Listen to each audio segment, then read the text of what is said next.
પુલ તો બની ગયો પણ નદી અને રસ્તો ક્યાં? બિહારની અજીબોગરીબ કિસ્સો સામે આવ્યો છે।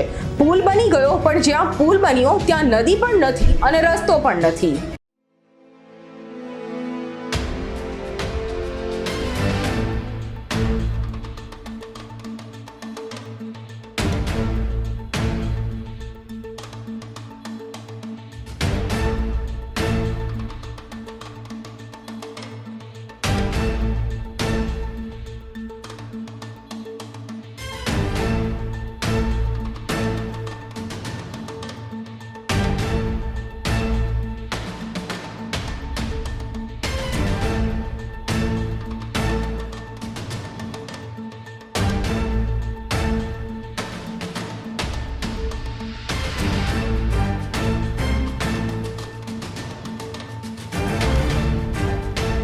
અમારી તમામ માહિતીથી અપડેટ રહેવા માટે જોડાયેલા રહો S9 ન્યૂઝ સાથે।